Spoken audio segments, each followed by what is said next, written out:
welcome to another edition of Issues of the Mind, a show exploring the thoughts, feelings, and behaviors that make us each uniquely human. I'm your host, Dr. David Welsh. Thanks for joining me.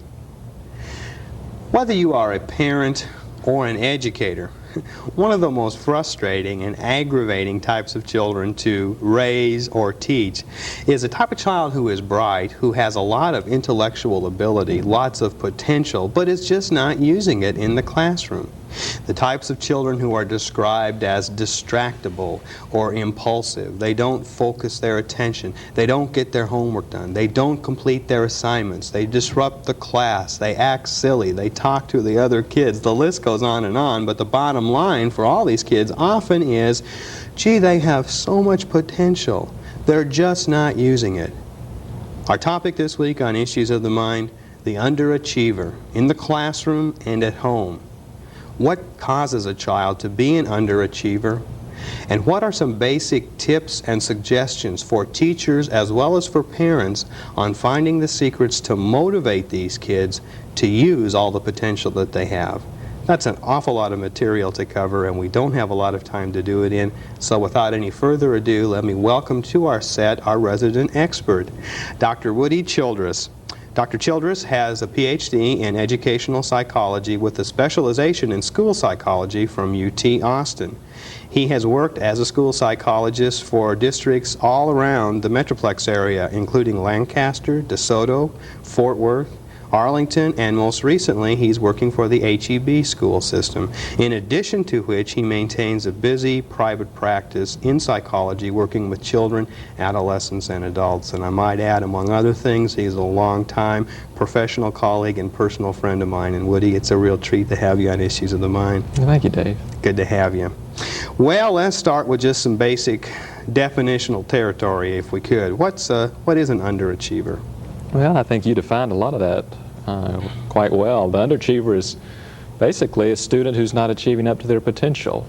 Mm-hmm. You can define that in terms of whatever the student's potential as measured by intelligence tests. So that would be IQ. Tests. Potential would be IQ, basically? That's a good way to look at it. Mm-hmm. And they're just not achieving up to that ability.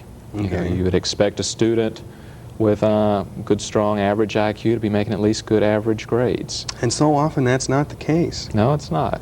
And why? That's the rest of our interview right there. Why? What are some common reasons why kids don't demonstrate the kind of academic achievement that their IQ would suggest they're capable of? Well, there's a lot of reasons for that, Dave. I'll try and hit on some of those today. All right. The way that I approach that when a student's referred to me is first to make sure that we're dealing with underachievement rather than some type of learning disability. All right, now I'm going to stop you right there, Woody. Is there a distinction then between a learning disability and underachievement? And if so, what is the distinction? Well, a learning disability, by many definitions, has some type of neurological or biological basis. For some reason, the child is not able to learn the way that most children learn. You said not able to learn. Unable to. Okay. And there's usually some type of dysfunction within the brain that keeps that from happening. You're talking about a brain injury here of some kind, or is this something more subtle than that? No, it'll often be more subtle than that. Okay. But a learning disability usually has a neurological basis, where underachievement has no neurological basis. Underachievement is a student who is capable of learning, who has no biological or neurological reason that they can't learn, but they aren't learning up to their ability, or at least they're not achieving up to their ability. We found that there's no neurological or biological basis for underachievement. In other words, the equipment is all intact, right? Mm-hmm. Everything is functioning the way it should. Everything works the way it should, but for some reason the student's not learning or not achieving up to the ability, up to the level that you'd expect them to. Now, see, a lot of parents listening to this, and maybe a lot of teachers too, would say, well, I know what the problem is. They're not learning because they just don't try. That's the problem right there. You just got to find a way to make them want to learn. Well, that's true. Some truth to that? There's a lot of truth to that. An awful lot of truth to that. And a lot of times the teachers and parents are quite effective in being able to help motivate the student. Sometimes they need some extra help with that. And sometimes it's more than just trying to get them to try harder. Is there a possibility that sometimes you could be looking at an emotional problem when you look at a kid who has high levels of potential but low levels of achievement? Does that necessarily reflect an emotional disturbance? Well, that's another thing I look for when I'm evaluating a student, to try and find out what's happening. A lot of times you'll find students that are struggling with depression, poor self-esteem. You'll find students who may start having more serious psychological problems. But that's not as common. Usually the underachievement, there'll be some struggles they're having, but you're not talking about a major emotional disturbance of some type. What I have found with underachieving students is three common characteristics. Most underachievers have a real fear of failure. They're afraid to try. Second characteristic is that underachieving students also don't see a connection between how hard they work and what the outcome is. They don't see a relationship between how hard they try and how well they do. And the third characteristic that's very common with underachievers is that they are addicted to attention, that they'll be trying a lot of ways to get the attention of parents and teachers and their peers.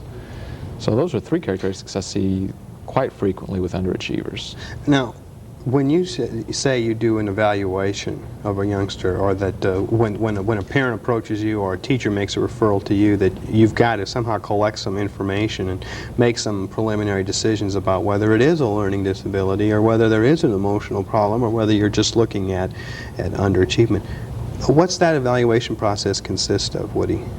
What are some sorts of information that you want to collect before you can make a determination about what direction to move in? I collect information from the teacher and from the parent, and then I do an interview with the student. And I determine from there whether or not there's the likelihood of a learning disability or an emotional problem. If so, I do a more in-depth evaluation, intelligence testing, achievement testing, and then some more in-depth emotional testing. But many times at that screening level, I can see that more than likely we're not dealing with a learning disability or an emotional problem. And go ahead. Go ahead. Yeah. And we're looking more at a motivation issue. And so then we start trying to deal with it as a motivation issue and see how much success we have with that. Well, that's what we really want to be talking about, I suppose, is some specific techniques or strategies for getting at the motivational component here of underachievement. Now, I want to go back to those three common characteristics that you just mentioned. And if you don't mind, I'd like to spend a little bit of time on each one of them, beginning with the first characteristic, which I think you said was children who have a fear of failure. Say a little bit more about that fear of failure and some ways in which parents and teachers can approach that. Well, as you can tell from watching television on Saturday afternoons and Sunday afternoons, we've got a very competitive culture. Indeed. There's a lot of competition. There's only one Super Bowl winner. Winning is everything and losing is nothing, right? Well, that's the mentality in a lot of situations. So the kids are brought up with this mentality that things are very competitive and you want to win. You know, losers are looked down on, winners are esteemed and praised. Is that kind of attitude, excuse me for interrupting, but is that kind of attitude coming just from TV and advertising and so on, or is this something that's happening at home too? Well, this is definitely a cultural attitude. They've compared American culture to Asian, well, specifically Japanese and Taiwanese cultures, and you find that those cultures are not nearly as oriented toward competition as we are. We've got a very competitive environment. The whole principle of free enterprise is very competitive. So I think you'll see competition touching the students throughout their day, you know, in one way or another. What would you say to the skeptic or cynic who right now is saying, oh, but come on now, Dr. Childress, I mean, competition is healthy. Competition is essential. That's the basis of this society. It's the survival of the fittest, you know, and it's a competitive world out there, and our kids have to recognize that, and we shouldn't try to protect them from that. No, you really don't need to protect them from that. You need to teach them how to deal with it. You need to teach the students how to cope with failure. And that's what's not happening. Okay, how can you teach a child to cope with failure? Now you're saying cope with failure, not embrace failure, but cope with failure, right? How to be able to deal with the failure, to not run from it, to be able to go ahead and try. Okay. And if they fail, to be able to get back up and try again. And that has to be taught to students. There's many ways it can be taught. In the classroom, the teacher can help the students look at some different situations that are competitive situations. Situations that involve competition on the playground, competition with a board game. Or spelling bee, for instance, let's say. It's a very competitive situation. On an academic task, such as a spelling bee. And then talk to the students about different feelings that the competitors are experiencing. The joy when they're the ones who win the spelling bee. The feelings they would experience if they were the first one to have to sit down in the spelling bee. The feelings if they were the last one to have to sit down in the spelling bee. To deal with different feelings, and then to be able to identify those feelings, to be able to discuss the feelings, and then to develop strategies for coping with that, especially coping with the failure. You know, they don't want students to be bragging and boasting when they win. They want them to be gracious winners, but they also want them to be able to understand that only one person's going to win, that there's a lot of people that are not going to win, but they need to be able to cope with the failure. So a lot of that can be taught in the classroom. At home, there's various ways it can be taught, often by modeling from the parents at situations where the parents may have failed at something at work. Can you think of an example of how that might work, and how a father, for instance, could model to his son effective ways of coping with failure or disappointment or loss? Can you think of an example of that? Well, first of all, if I don't get the promotion that I want at work, for instance, you know, or if I didn't get the raise that I wanted or something like that, what could I say at home about that experience that would help my son? Well, at the dinner table, the kids are going to really tune in to how you explain that failure. Surely. You know, the father can sit there and say, you know, the supervisor was biased towards somebody else. They could say that, you know, it was unfair.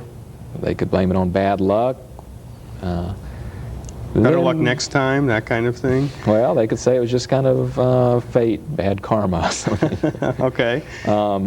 They could, these are just different explanations that the parents could use that the kids are tuning into. Mm-hmm. Mm-hmm. They could also come up and say, well, I just wasn't good enough. You know, I just wasn't smart enough for the job. I didn't get the job because I'm not good enough. These are different things that the parents may be saying. The students are listening to their explanations of why they failed. But those may not help the student cope with failure. What'll be more effective is if the parent accurately identifies what happened. And in a reasonable situation, it may be that the parent who was trying for the job still had some training to go through, still had some preparation to do, still needed to develop some skills in some certain areas, still needed to basically work harder in some areas. And they could talk about it like that. And then be modeling to the students that, well, when you don't succeed, there's things you can do to help you succeed next time. Well, there's some powerful learning there. Take some courses that'll help with your job. Get involved in some type of self-improvement groups. There's different things that they could do to show what they could do to improve themselves in terms of enhancing their skills, where they could be better in a position to get the job next time. So you're really teaching the child some pretty effective and powerful problem-solving strategies at that point. In other words, when you experience a failure, try to diagnose what went wrong. Try to identify some solutions or some plans to preventing those mistakes from happening again, or if you have some weaknesses, to build them up. That's some powerful learning for kids. And what you're saying is that kids learn that not from our lessons, our preaching and our sermons, but from the way in which we live our lives. Well, there's a lot of modeling, and a lot of the coping can be systematically taught, where a lot of times we just assume that they'll figure it out. A lot of underachievers never do figure it out. And so learning to cope with failure, can be taught. If I have a fear of failure, for whatever reason, because I haven't learned how to cope with failure, how and why is that going to translate into not doing well in school? If I have a fear of failure, isn't that going to give me some extra juice, some extra energy to work really hard and try real hard to avoid failing? Won't that lead to high levels of achievement? Well, when we're in a stressful or a fearful situation, there's two responses. That's fight or flight. Mm-hmm. What you're referring to is the fight.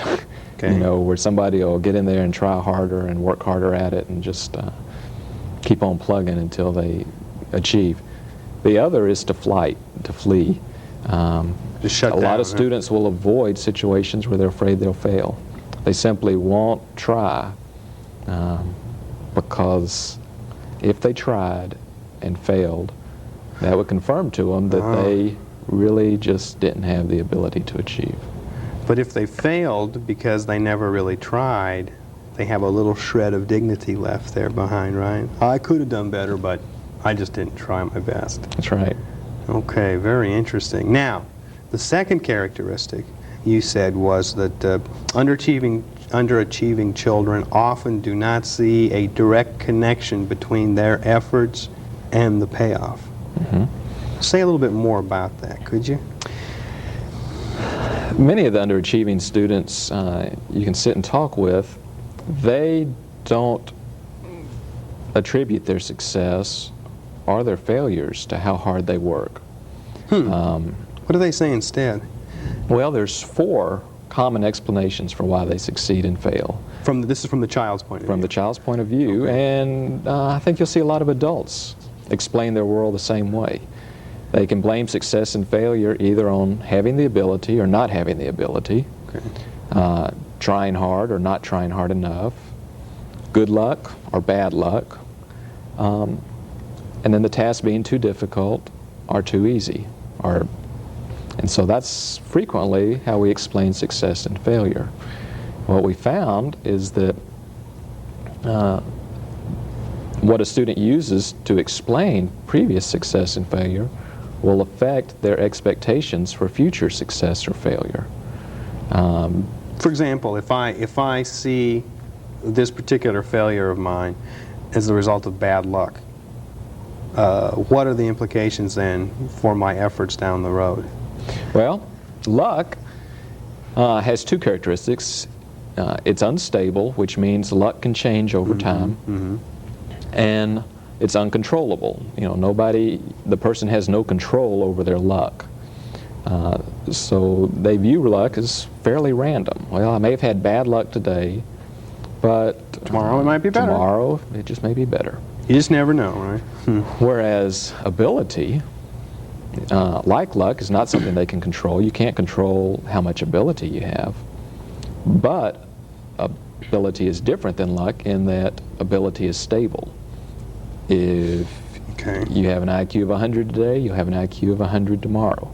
You won't see much change in terms of ability. Okay. And what happens if the student believes that they were failing because of a lack of ability, and they look toward the future and wonder if they're going to succeed or how they're going to perform on other similar experiences, they will expect to fail in the future also because they failed in the past because they didn't have the ability. Ability's not going to change.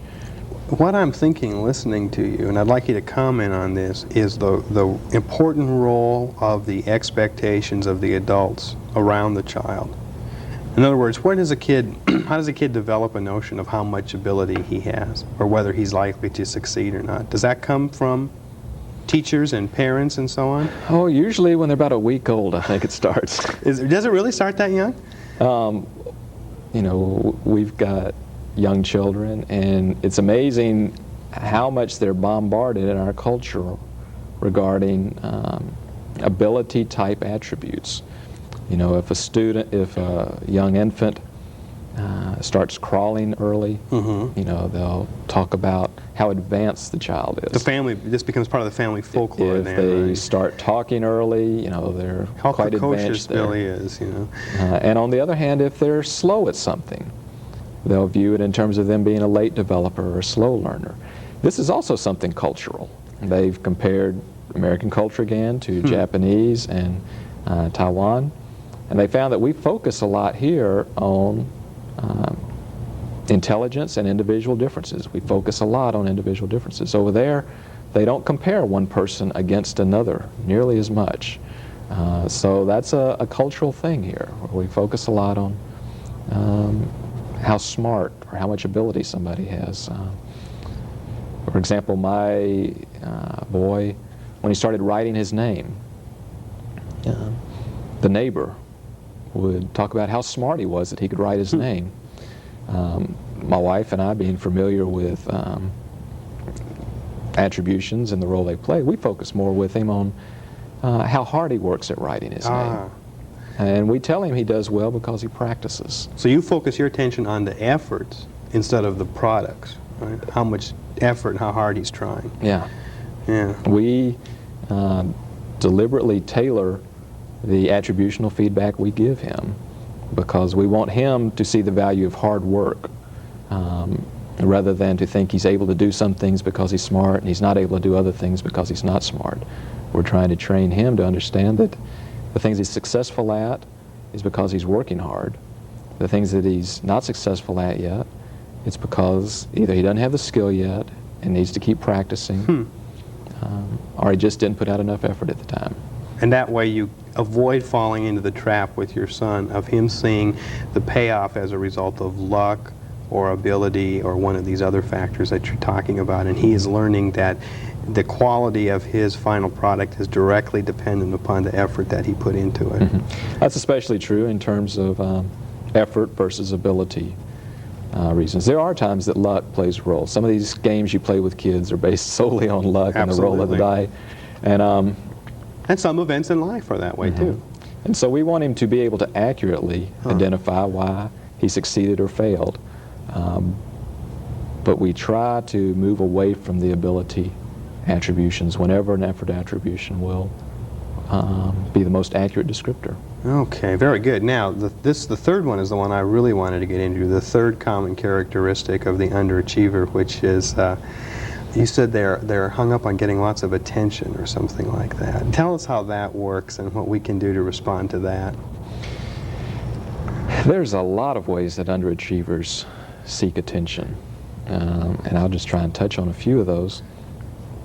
One is some underachievers always want help, and they find ways to elicit the sympathy of adults. I can't do it, it's too hard for me, I don't understand, that kind of thing. That's exactly right, Dave. You'll see it a lot in the classroom. Some kids are real skilled at it, and people will feel sorry for them and want to help them. Is that a mistake? I think you need to be very careful about it. If you are feeding into the underachievement, you're not helping them. Something that we deal with at home at times, my boy will not want to clean his room at night. You know, every night he's supposed to clean his room, and he'll say, I can't do it. I can't do it. How do you respond to that as a parent? My motto is that if you can do it, you will do it.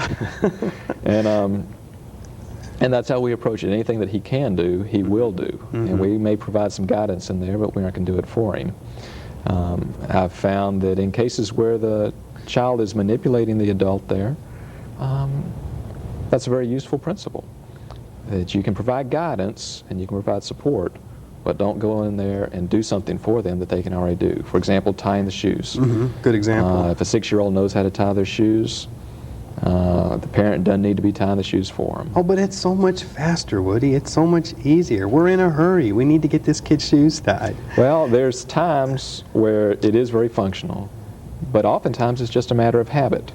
The kid is used to one of the parents taking out the clothes and even going to the point of dressing them for school. You know, we need to be raising the kids to be more responsible and more independent. We don't need to be doing everything for them. So one of your mottos is don't do for a child what they can do for themselves. Yeah, if he can do it, he will do it. You said there's many different ways, Woody, that underachievers learn to attract attention and secure attention, and one way is by being helpless and I can't do it, it's too hard. What are some of the other strategies or techniques here that they develop for getting attention? Well, let me hit the other side of the continuum, with the type of person that you may not really see as an underachiever, but it's a selective underachievement. Often they'll be outstanding athletes, or they'll excel. These will often be high school students. They'll excel in some extracurricular activity where they can get a lot of praise and a lot of recognition. Yet in the academic area, they don't excel. They have the ability, but they just aren't putting forth the effort. And it's because they don't get the attention academically that they would have gotten. It comes playing easier football. in the other area, perhaps. Yeah, they've just kind of found their niche. Okay. It can be easier, or they found their niche. But they aren't putting out the effort, or they aren't doing the job academically because they aren't getting the strokes. They aren't getting the praise and recognition that they want. What happens, those kids go on to college, and they'll often fail out academically because they may not be the superstar athletically that they were. They aren't getting the strokes, and they just don't know how, they have not learned how to do the academic work for the sake of doing the work. Absolutely. So what you're saying is that there's probably as many different reasons for academic underachievement as there are academic underachievers, and that each situation is very special and needs to be approached depending upon the characteristics of the child and the family and the background and all that kind of thing. And basically, Woody, what you're saying is it's a very complicated subject. It certainly with is. no easy answers. Now, one of the things I want to make sure we do before we run out of time, and we're almost out of time, I want to make sure people know how they can get a hold of you if they want to have more information or ask a follow-up question of some kind or get some literature in this area. How can they get a hold of Dr. Woody Childress? During the day, I'm on full-time staff with Hurst-Euless Bedford School District. Okay. During the evenings, I do have a private practice, and that number is 731-2468. And they can either leave a message on the recorder or with my secretary, and I can call them back. Very good, very good. I want to make sure people knew how to get a hold of you. And we've only got 1 minute left. Real quickly, Woody, how do you know when you need to get professional help for your child? I don't know if there is an easy answer to that, but when you've tried everything you know to do and you aren't seeing the changes you want to see, then you may need to go look for some other help. Okay. Okay, and hopefully one of the things they would do would be to give you a call and see what ideas that you have. At least I hope that would happen. Dr. Woody Childress, I want to thank you for taking time from a very, very busy schedule to share some important information with us about academic underachievement and finding the secrets to motivation, and invite you to come back sometime for a follow-up discussion. Would you do that? Thank you, Dave. Okay, we'd love to have you. And as always, I'd like to thank you for tuning in. I'm Dr. David Welsh, inviting you to join me again next week as we explore more issues of the mind.